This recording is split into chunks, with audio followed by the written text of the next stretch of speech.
Hi dear student, I'm your teacher of Hindi and today's class we study our book of Hindi. So start our class. तो बच्चों अब तक की जो हमारी हिंदी की क्लास थी उस क्लास में हमने हमारे 8 चैप्टर अच्छे से पढ़ लिए थे, जिसमें हमारा लास्ट चैप्टर था जैसा सवाल वैसा जवाब। ये हमारा चैप्टर था। इस चैप्टर को हमने हिंदी में समझा, इसका एक्सप्लेनेशन समझा, फिर हमने इसके क्वेश्चन आंसर किए थे, फिर हमने भाषा ज्ञान किया था। कहने का मतलब है इसका जितना भी हमारा वर्क था वो हमने कर लिया था और हमने लर्न भी कर लिया है। आज करेंगे हम 9th चैप्टर, दैट इज़ एक दिन की बादशाहत। यानी कि एक दिन की बादशाहत क्या होती है? बादशाहत जो एक उर्दू शब्द है और इसका मतलब होता है एक दिन का जो राजा बन जाता है उसे बादशाहत कहा जाता है। बादशाह उर्दू का शब्द है और बादशाह को हिंदी में राजा बोलते हैं। और बादशाह का मतलब एक दिन की जो राजा की जो मौज होती है ये किसकी होती है और कैसे होती है, ये आज इस चैप्टर में हम पढ़ेंगे। तो देखिए, आरिफ सलीम चलो फौरन सो जाओ, अम्मी की आवाज़ एन उस वक्त आती थी जब वे दोस्तों के साथ बैठे कव्वाली गा रहे होते थे या फिर सुबह बड़े मजे में आइसक्रीम खाने के सपने देख रहे होते हैं कि आपा झंझोड़ कर जगा देती, जल्दी उठो स्कूल का वक्त हो गया। अब देखिए, आरिफ सलीम ये दो बच्चे हैं। ये इनकी मम्मी आवाज़ लगा रही थी। कब लगाती? जब वो अपने दोस्तों के साथ बैठ के कव्वाली गा रहे होते, उसी वक्त उनकी माँ बोलती कि जाओ सो जाओ।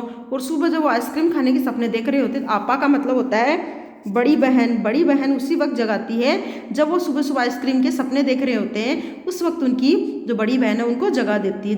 झंझोड़ कर जगाने का मतलब होता है एकदम से अच्छे से हिला डुला के जगाना।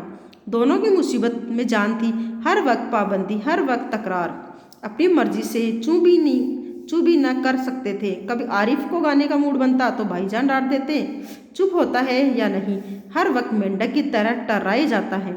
अब दोनों की मुसीबत, दोनों को, आरिफ और सलीम की, दोनों की जान मुसीबत में थी। कैसे?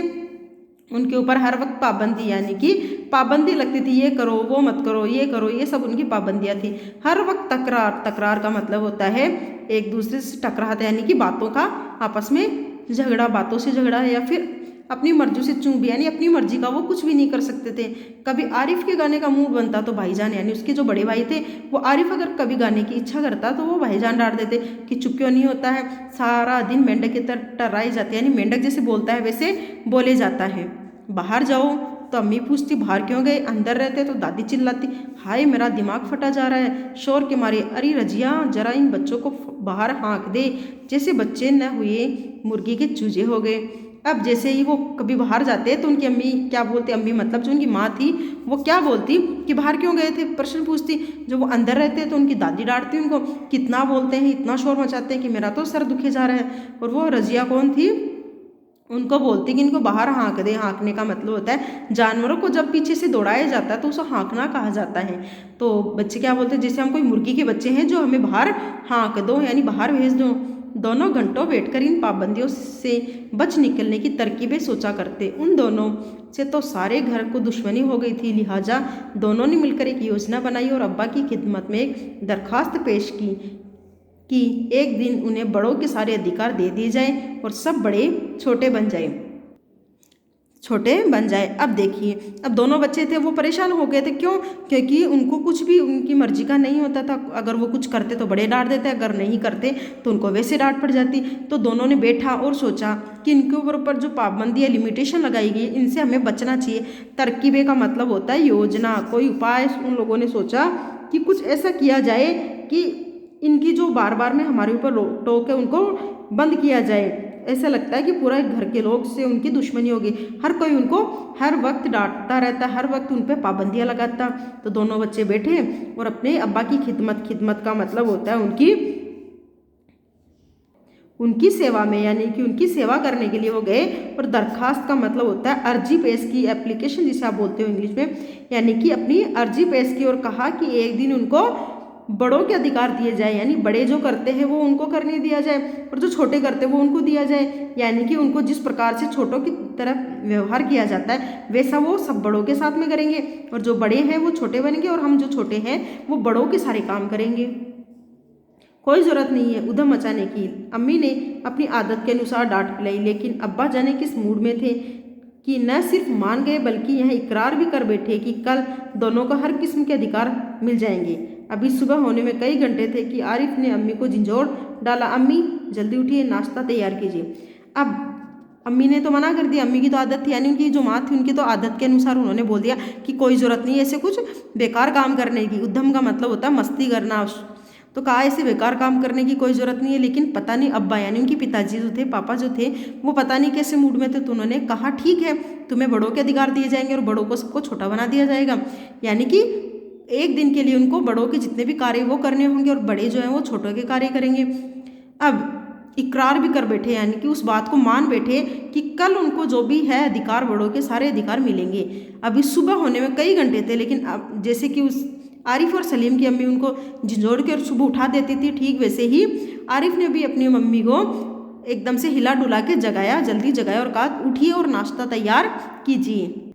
अम्मी ने चाहा एक झापड़ रसीद कर सोए, लेकिन करके सोई रहे, मगर याद आएगी आज तो उनके सारे अधिकार छीने जा चुके हैं। अब जैसे ही आरिफ ने अम्मी को झिझोड़ के जगाया तो अम्मी को गुस्सा आया बहुत भयंकर। झापड़ का मतलब होता है थप्पड़, रसीद का मतलब होता है मारना। तो अम्मी की इच्छा हुई कि इसको फटाफट एक थप्पड़ मारे और वापस हो जाए, लेकिन उसी वक्त याद आ गया उनको कि आज तो वो सब छोटे हैं और जो आरिफ और सलीम है उनको बड़ों के अधिकार दिए, तो वो आज उनको कुछ नहीं कह सकते। फिर दादी ने सुबह की नमाज पढ़ने के बाद दवाई खाना और बादाम का हरीरा पीना शुरू किया। तो आरिफ ने उन्हें रोका, तौबा है दादी, कितना हरीरा पिएंगी, आप पेट फट जाएगा। और दादी ने हाथ उठाया मारने के लिए। अब सुबह मम्मी की तो बारी आ चुकी थी, अब दादी के पास गए। अब दादी ने क्या किया, तो सुबह सुबह की नमाज पढ़ी, अपनी दवाई खाई और बादाम का हरीरा, यानी कि कोई पीने का बादाम का बना हुआ पेस्ट होता है जो पीने का होता है, पीने का पेय होता है जिसे ड्रिंक बोल सकते हो, पीने का, वो पीना शुरू किया। तो आरिफ ने टोक दिया और कहा कि आप कितना पिएंगी, ज़्यादा पिएंगी तो पेट फट जाएगा। अब ये सुनने के बाद में दादी को गुस्सा आया और दादी ने उसे मारने के लिए हाथ उठाया। नाश्ता मेज पर आया तो आरिफ ने खान सामा से कहा अंडे और मक्खन वगैरह हमारे सामने रखो, दलिया और दूध बिस्कुट इन सबको दे दो। अब नाश्ता जब टेबल पे आया, मेज पे आया, तो आरिफ ने खान सामा का मतलब होता है बच्चों जो खाना बनाता है, महाराज जो होते हैं खाना बनाने के, उनको खान सामा कहा जाता है। तो उनको कहा कि अंडे और मक्खन तो हमें दे दो और दूध, दलिया और बिस्किट ये जो बच्चों के खाने लायक होता है ये आज इन बड़ों को दे दो, यानी बड़ों का खाना हम खाएंगे और हमारा खाना बड़े खाएंगे। पापा ने कहर भरी नज़रों से उन्हें घूरा, मगर बेबस थी, क्योंकि रोज की तरह आज वह हर माल अपने लिए नहीं रख सकती थी। सब खाने बैठे तो सलीम ने अम्मी को टोका, अम्मी जरा अपने दांत देखिए, पान खाने से कितने गंदे हो रहे हैं। अब जैसे ही ये कहा गया आरिफ के द्वारा कि अंडे और मक्खन हमें दे दो, दूध बिस्किट इनको दे दो, तो आपा यानी जो उनकी बड़ी बहन थी उन्होंने कहर भरी नज़रों से यानी गुस्से वाली नज़रों से उनको घूरा। लेकिन आज वो कुछ नहीं कर सकती थी, क्योंकि आज छोटे बड़े बन गए थे, बड़े छोटे बन गए थे। तो हमेशा वो क्या करती थी, जो अच्छा खाने का होता तो वो अपने लिए रख लेती और बाकी बच्चों को दे देती। तो जैसे ही अम्मी ने खाना खाना शुरू किया, नाश्ता करना शुरू किया, तो सलीम ने अम्मी को टोका और कहा अपने दांत देखिए, आप पान खाते तो कितने गंदे हो गए हैं। मैं तो दांत मांज चुकी हूँ, अम्मी ने टालना चाहा, लेकिन अम्मी ने क्या कहा, मैं तो ब्रश कर चुकी, यानी दांतों को साफ कर चुकी हूँ। नहीं, चलिए उठिए। अम्मी निवाला तोड़ चुकी थी, मगर सलीम ने जबरदस्ती कंधा पकड़कर उन्हें उठा दिया। अब जैसे कि रोज उनके साथ होता था, उनको तुरंत उनके किए गए कार्य से उठा दिया जाता था, तो ठीक वैसे ही सलीम ने भी अम्मी को कहा नहीं आप वापस जाइए और अपने दांतों को वापस से मांज के आइए। लेकिन अम्मी तो निवाला यानी कि जो खाने की बाइट थी, कोर था, वो तोड़ चुकी थी, लेकिन फिर भी सलीम ने उनको कंधे से पकड़ के उठा दिया। अम्मी को गुसलखाने में जाता देखकर सब हंस पड़े, जैसे रोज सलीम को जबरदस्ती भगा के हंसते थे। अब जैसे अब आज अम्मी तो छोटे थे और बच्चे बड़े थे, तो जैसे सलीम ने उनको गुसलखाने का मतलब होता है बाथरूम में भेजा, तो सब के सब लोग हंसने लग गए थे। कैसे हंसते थे, जैसे अम्मी रोज सलीम को बाथरूम में वापस भेज देती थी ब्रश करने के लिए, ठीक वैसे ही आज अम्मी को देख के सब हंसने लग गए। फिर वह अब्बा की तरफ मुड़ा, जरा अब्बा की गत देखिए, बाल बड़े हुए, शेव नहीं की, कल कपड़े पहने थे और आज इतने मैले कर डाले, आखिर अब्बा के लिए कितने कपड़े बनाए जाएंगे।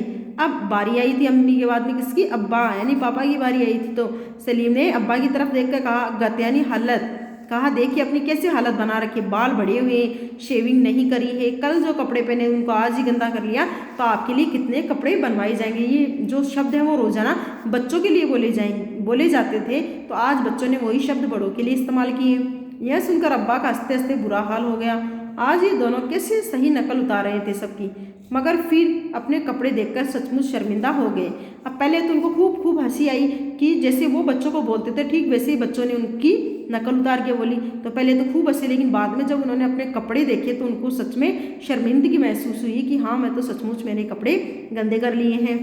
थोड़ी देर बाद जब अब्बा अपने दोस्तों के बीच बैठे अपनी नई गज़ल लहक लहक कर सुना रहे थे आरिफ फिर चिल्लाने लगा, बस कीजिए अब्बा, फ़ौरन ऑफिस जाइए, 10 बज गए। अब उसके बाद में अब्बा अपने दोस्तों के बीच में गज़ल सुना रहे थे, लहक लहक यानी मुस्कुरा मुस्कुरा हंस हंस के अपनी गज़ल सुना रहे थे। तो आरिफ चिल्लाया कि बस अब बंद कीजिए अपनी गज़ल गाना, ऑफिस जाइए क्योंकि 10 बज चुके हैं। तो ये शब्द जो है रोज़ाना अब्बा बच्चों के लिए इस्तेमाल करते थे। आज किसके लिए इस्तेमाल हुए? बच्चों के द्वारा अब्बा के लिए। चुपचाप। अब्बा डांटते डांटते रुक गए। बेबसी से गज़ल की अधूरी पंक्ति दांतों में दबकर पाँव दबाए, पाँव पटकते आरिफ के साथ हो लिए। अब उनको गुस्सा तो आया, उन्होंने उनको डांटने के लिए जैसे ही बोलने वाले थे इतनी देर में वो रुक गए, क्योंकि उनको समझ में आ गया था आज तो बच्चों का दिन है। रजिया, जरा मुझे 5 रुपये तो देना, अब्बा दफ्तर जाने को तैयार होकर बोले। रजिया उनकी अम्मा थी, तो उनको कहा कि अब मुझे अम्मा मतलब बच्चों की अम्मा थी, तो उन्होंने अपनी पत्नी को कहा कि मुझे 5 रुपये देना, मैं दफ्तर जा रहा हूँ। 5 रुपये का क्या होगा, कार में पेट्रोल तो है। आरिफ ने तुनक्कर अब्बा जान की नकल उतारी। जैसे अब्बा कहते हैं इकन्नी का क्या करोगे, जेब खर्चा तो ले चुकी हो। अब जैसे उन्होंने 5 रुपये मांगे तो आरिफ क्या बोला, आरिफ ने कहा कि कार में पेट्रोल तो है, फिर आपको 5 रुपये की क्या ज़रूरत है। अब ठीक ऐसे ही रोज़ाना अब्बा के द्वारा बोला जाता था बच्चों के कि तुम्हें इकन्नी तो दे दी है, अब तुमने जेब खर्चा तो दे चुके हैं, अब इकन्नी का क्या करोगे। अब ठीक वैसे ही बच्चों ने कहा कि आपकी गाड़ी में पेट्रोल तो है, अब आप 5 रुपये लेकर क्या करोगे। थोड़ी देर बाद खान साहब आया। बेगम साहब आज क्या पकेगा। अब खाना बनाने वाला आया कि आज दोपहर में खाने में क्या पकेगा। आलू, गोश्त, कबाब, मिर्चों का सालन। अम्मी ने अपनी आदत के अनुसार कहना शुरू किया, जो ऐसी की अम्मी की आदत थी, उन्होंने बोलना शुरू किया, आलू बनेगा, गोश्त बनेगा, कबाब, मिर्चों का सालन, ये सब बनेगा। नहीं, आज ये चीज़ें नहीं पकेंगी। सलीम ने किताब रखकर अम्मी की नकल उतारी। आज गुलाब जामुन, गाजर का हलवा और मीठे चावल पकाओ। अब आज बच्चों का दिन था, तो सलीम ने अपनी किताबें साइड में रखी और कहा कि नहीं, आज ये सब कुछ भी नहीं बनेगा, आज बनाओगे आप गुलाब जामुन, गाजर का हलवा और मीठे चावल बनाओगे। लेकिन मिठाइयों से रोटी कैसे खाई जाएगी। अम्मी किसी तरह सब्र न कर सकी। अब अम्मी को सब्र नहीं हुआ कि भाई ये सब तो मिठाइयाँ हैं, गुलाब जामुन, गाजर का हलवा और मीठे चावल, ये तो मिठाइयाँ, इनके साथ रोटी कैसे खाएंगे। जैसे हम रोज़ सिर्फ मिर्चों के सालन से खाते हैं। दोनों ने एक साथ कहा। दूसरी दादी किसी से तू मैं किए जा रही थी। अब बच्चों ने कहा जैसे हम रोज़ाना मिर्चों के साथ में खाना खाते हैं, ठीक वैसे आज आप मिठाई के साथ में खाना खाएंगी। और दूसरी तरफ देखा तो दादी किसी से तू मैं यानी कि झगड़ा किए जा रही थी। ओफो दादी तो शोर के हमारे दिमाग पिघलाई दे रही है। आरिफ ने दादी की तरह दोनों हाथों में सिर थाम कर कहा। अब जैसे दादी रोज़ाना सर पकड़ के बोलती है कि ये बच्चों ने मेरा सर, जैसे दादी रोज़ाना बच्चों को कहती है कि ये बच्चों ने मेरा सर दुखा दिया, ठीक वैसे ही बच्चों ने कहा कि दादी का जो शोरगुल है उसके कारण हमारा सर दुखने लग गया है। इतना सुनते ही दादी ने चिल्लाना शुरू कर दिया कि आज ये लड़के मेरे पीछे हाथ धोकर पड़ गए, मगर अब्बा के समझाने पर खून का घूंट पीकर रह गई। अब इतना सुनते ही दादी को गुस्सा आ गया, तो वो चिल्लाने लग गई, कहा आज ये बच्चे मेरे ही पीछे पड़ गए। लेकिन जब उनके अब्बा ने उनको समझाया कि आज इनको एक दिन के लिए बादशाहत दी गई है, तो वो खून के घूंट पीकर यानी कि चुपचाप अपना गुस्सा पीकर चुप रह गई। कॉलेज का वक्त हो गया तो भाईजान अपनी सफ़ेद कमीज को आरिफ सलीम से बचाते दालान में आए। अम्मी शाम को मैं देर से आऊँगा, दोस्तों के साथ फिल्म देखने जाना है। अब शाम का कॉलेज का टाइम हो गया तो भाई आए, भाईजान बड़े भाई आए आरिफ और सलीम के। उन्होंने अपनी सफ़ेद कमीज पहनी थी। वो आरिफ और सलीम से बचाते दालान यानी कि बारामदे में आए और अपनी अम्मी से कहा कि आज मैं शाम को दोस्तों के साथ फिल्म देखने जाऊँगा, तो मैं थोड़ा लेट आऊँगा। खबरदार, आरिफ ने आंखें निकालकर उन्हें धमकाया, कोई ज़रूरत नहीं फिल्म देखने की, इम्तिहान करीब है और हर वक्त सैर सपाटों में घूम रहते हैं आप। फिर इतने में आरिफ ने अपनी आंखें निकाली यानी गुस्से में क्या बोला कि धमकाया और कहा कि कोई ज़रूरत नहीं फिल्म देखने की, तुम्हारी इम्तिहान यानी परीक्षाएं पास है तो तुम पढ़ोगे, ना कि तुम सैर सपाटे करोगे। पहले तो भाईजान एक करारा हाथ मारने लपके, फिर कुछ सोचकर मुस्कुरा पड़े। लेकिन हुजूरे आली दोस्तों के साथ खाकसार फिल्म देखने की बात पक्की हो चुकी है, इसलिए इजाज़त देने की मेहरबानी की जाए, उन्होंने हाथ जोड़ के कहा। फिर भाईजान को पहले तो गुस्सा आया तो उन्होंने उनको मारने के लिए जिससे अपना हाथ बढ़ाया, फिर वो रुक गए, फिर मुस्कुराने लग गए। लेकिन फिर अपने क्या कहा उन्होंने कि हुजूरे आला यानी कि महाशय, मैं दोस्तों के साथ फिल्म देखने की बात को पक्का कर चुका हूँ, मुझे जाना ही पड़ेगा, तो आप मुझे इजाज़त दे दीजिए, यानी परमिशन आप मुझे दे दीजिए। ये बात उन्होंने दोनों हाथ जोड़ के कही। मना करें, बस मैंने एक बार कह दिया, उसने लापरवाही से कहा और सोफे पर बैठकर अखबार देखने लग गया। और आरिफ ने मना किया कि नहीं, आपको नहीं जाना है, और सोफे पर अखबार पढ़ने लग गया। उसी वक्त आपा भी अपने कमरे से निकली। एक निहायत भारी साड़ी में लचकती लटकती बड़े ठाठ से कॉलेज जा रही थी। उसी वक्त जब आरिफ भाईजान को डांट रहे थे, उसी वक्त आपा जो थी बड़ी बहन, वो भी एकदम से भारी भरकम साड़ी में लचकती मटकती हुई चलती कॉलेज की तरफ निकली। आपा, सलीम ने बड़े गौर से आपा का मुआयना किया। इतनी भारी साड़ी क्यों पहनी? शाम तक गारत हो जाएगी, इस साड़ी को बदल कर जाइए, आज वह सफ़ेद वॉयल की साड़ी पहनना। तो जैसे ही आपा को देखा तो सलीम को गुस्सा आया और सलीम ने कहा कि आप इतनी भारी साड़ी क्यों पहन के जा रही है, शाम तक तो ये ख़राब हो जाएगी, तो आप जाइए और वो सफ़ेद वॉयल की साड़ी पहनिए। अच्छा, बहुत देर चुकी हुक्म। आपा चिढ़ गई। हमारे कॉलेज में आज फंक्शन है, उन्होंने साड़ी की शिकनें दुरुस्त की। तो उन्होंने कहा, उनको गुस्सा आ गया तो कहा ठीक है, बहुत ज़्यादा आपने हुक्म दे दिया, अब आज जो है हमारे कॉलेज में फंक्शन है तो मुझे साड़ी पहन के जानी है। तो शिकने सही कही, दुरुस्त करी शिकने, यानी कि जो सलवटें थी उनको सही करते हुए बोली। दुरुस्त का मतलब होता है सही करना। हुआ करे, मैं क्या कह रहा हूँ, सुना नहीं? अपनी इतनी अच्छी नकल देखकर आपा शर्मिंदा हो गई। बिल्कुल इसी तरह वे आरिफ और सलीम से उनकी मनपसंद कमीज़ उतरवाकर निहायत बेकार कपड़े पहनने का हुक्म सुनाया करती है। अब जैसे ही आपा ने कहा कि हमारे कॉलेज में फंक्शन है तो मुझे ये पहननी पड़ेगी, तो फिर क्या कहा सलीम ने? उन्होंने कहा कि कोई नहीं, आपके यहाँ फंक्शन है तो आप नहीं पहन सकते इतनी भारी साड़ी। ये देख के आपा को अपने ऊपर शर्मिंदगी हुई, क्योंकि वो रोज़ाना इसी प्रकार से उनके मनपसंद कपड़े निकलवा के उनको बेकार से कपड़े पहनने का हुक्म दे दिया करती थी। दूसरी सुबह हुई, सलीम की आँख खुली तो आपा नाश्ते की मेज़ सजाए उन दोनों के उठने का इंतजार कर रही थी। अम्मी खान सामों को हुक्म दे रही थी कि वे खाने के साथ एक मीठी चीज़ जरूर पकाया करें। अंदर आरिफ के गाने के साथ भाईजान मेज़ पर तबला बजा रहे थे और अब्बा सलीम से कह रहे थे, स्कूल जाते वक्त चवन्नी जेब में डाल दिया करो, क्या हर्ज है। अब ये तो हो गया उनका एक दिन का पूरा कार्य हो गया, एक दिन की उनको बादशाहत मिली। अब दूसरे दिन जैसे ही सुबह हुई तो सलीम की आँख खुली तो उन्होंने क्या देखा कि जो आपा थी वो मेज़ पर उनका इंतज़ार कर रही थी और अम्मी जो महाराज थे खाना बनाने वाले उनको हुक्म दे रही थी कि खाने में एक मीठी ज़रूर बनाया करो, मीठी चीज़ ज़रूर बनाया करो। और अंदर आरिफ गाना गा रहा था और बाहर मेज़ बजा रहे थे, मेज़ पे तबला बजा रहे थे भाईजान। और अब्बा जो है वो हुक्म दे रहे थे कि इनको एक चवन्नी की जेब में रोज़ाना डाल दिया करो, इससे कुछ नहीं होता है। तो बच्चों ये तो था हमारा चैप्टर एक दिन की बादशाह, जिसमें बच्चों को एक दिन की बादशाहत मिलती है, एक दिन का राज करने को मिलता है। यह आपका चैप्टर हो चुका है। आज क्या करोगे आप, इस पूरे चैप्टर को अच्छे से हिंदी में जो मैंने पढ़ाया है उसको समझेंगे और जो नेक्स्ट हमारी क्लास होगी उस क्लास में हम इसका क्वेश्चन आंसर कर सके। तो आज होमवर्क में आप करोगे शब्दार्थ, जिसमें दरखास्त, गुसल खाना, फंक्शन, उधम, मुआयना, ये शब्द आपके आज शब्दार्थ के लिए या आज अच्छे से आप याद करोगे और समझेंगे। Thank you so much for watching this video. अगर वीडियो आपको अच्छा लगता है तो आप लाइक और शेयर कर सकते हो। आपको बहुत बहुत धन्यवाद इस वीडियो को देखने के लिए। नेक्स्ट क्लास में हम करेंगे इसके question answer. Have a nice day.